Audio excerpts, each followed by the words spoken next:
Hey, what's happening, grappling world? It's Coach Kennelly here, coming to you with a new series I'm starting calling Diary of a White Belt. So I'm a little over a year into my Jiu Jitsu career now, grappling career, and I've had some highs, had some lows, had a lot of fun, had some struggles, some plateaus, and just overall wanted to share some of the experience I had. Maybe it'll help somebody out, maybe they'll be able to share themselves too, or maybe I'll be able to look back and do it in some years, and we'll all figure it out. So far I've been to 2 clinics. I went to my first one with Hoist Gracie up in Woodruff, Wisconsin. That was a lot of fun. He taught a single leg to a straight ankle lock, a little bit of a pass, and we didn't get any rolls in there, which I was kind of disappointed with. The food was good, but real just kind of low-key fun. A lot of older dudes, some young kids, a lot of fans, people getting autographs, things like that.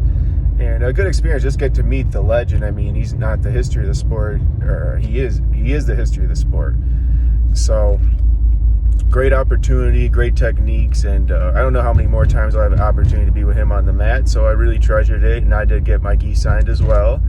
And then I went to Henry Matamoros in Milwaukee at Pura Vida, the man who started my gym, the man who started Jiu Jitsu in Wisconsin, the man who started Jiu Jitsu in Milwaukee. So, you know, we all got our lineage that flows back to him through Pedro Sauer all the way up through the Gracies. So he came back into town, and that clinic was awesome. So I came in, and he must have been there an hour early. He was rolling with everybody before the clinic. 3-hour clinic, pretty intense techniques. He showed his techniques for about 2 hours. Then he let some of his star pupils all show their techniques for about an hour after that. So it was nice to get a couple different flavors in there. It was cool to see my coaches just look so giddy to see their coach, and they were getting striped up, and just nice to see them in a different element instead of being normally as the leaders of the room, to show that they could follow as well. It was really cool to see as a person that coaches and also now gets coached.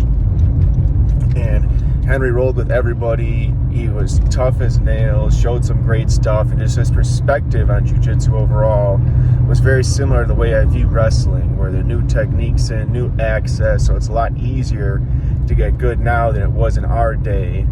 Or maybe it's harder because maybe everybody, you know, has access to that. So you just got to kind of look at it, have that Jocko Good mentality.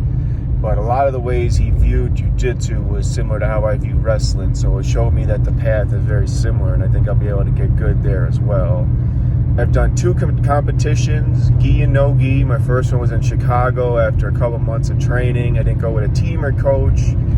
I did a silver and a gold. I think I went, like 4-1, 5-1, 6, something like that, you know. No subs, won by points, didn't understand the rule set, was very timid, mostly looking to just win and show my wife I can do some cool things in competition, and my peers, and people that I coach, just everybody really that supported me, and my family, because Vegas didn't go so well wrestling. So I've been training now. I will be back out on the wrestling mat to bust them dudes' ass in some Greco-Roman. I can even freestyle, so I might do that. Folk, I will do it. Doesn't have too much interest in me, but you know, if something fun comes up, I'm always open to super fights, cool tournaments, cool. Really, location is what I'm looking for at my age. Location and prestige. If it's something fun, like I like things you can't win at Walmart. So if it's a good tournament, like you win a USA Wrestling stop sign or something fun like that, I'm into it. I'm looking into the IBJJF Masters. I don't have a blue belt yet, and I believe that's the minimum to go, so I can't go yet this year as far to my knowledge, but I'm going to still ask around some questions, because I do want to compete on that highest Masters stage as soon as possible, in the same way I'm doing with wrestling, where I really believe in my head anybody my size, my age, close bracket, and weight, that I'm taking them to school for sure. And I'm confident in my abilities, and maybe one day I'll be old enough to go in the open age groups and the absolutes, but you know, you got to crawl for your ball. I started beating people locally, which brings me to my next competition was in Milwaukee. I got double gold, got some subs, felt a lot better, did it with a team, and I really started coming in myself, scoring points, understood the rule set. Now I've threw out points. I don't give a damn about them anymore, or really if techniques are illegal or not. I just work on stuff that's going to work in the room, work in the streets, and if I got in competition, you know, I'll just take it as it will. I'm never out there to hurt anybody, but not necessarily interested in scoring any points. I'm looking for submissions, looking for dominant pins, things like that. And if they get me points, that's great. But yeah, I'm not takedown points, all that type of stuff is cool. But I'd really rather not win points-wise a match, just unless I have to. Unless the guy's so good I can't submit him. I got to figure it out. I'm gonna get my hand raised or not at the end of the day. But my goal was really focused on submission, self-improvement. And the gym is great. They get new crops of college kids every 6 months, with the fall and the winter classes, and they're awesome because they're just strong, athletic kids, bucks right in their prime of their life, and they think they could kick ass, and some can. And most of the time, that's my good stage, where when you get those young bucks in, that they're strong, fast, and agile, and I can just run a clinic and party on their shit and submit them fast because they don't know anything. That's how I know that I'm still there. And then I go to my peers my age, and we're not trying to push each other too hard. We all got day jobs. We're getting good roles, good competitive stuff, but the level of competition is not the highest there, which is good because we're there to help each other improve, and we're not unless one of us has a competition going, we're not trying to kill and go for the throat. But then I get with them fighters, and a lot of them are in camp, and even when they're not, they're just hungry guys that don't like to lose. So that's where the rounds get tough. And if I need to humble myself, I got a few people in there. One of the best fighters in the world, Montel Jackson's in the gym. Lindsey Hudson's a killer.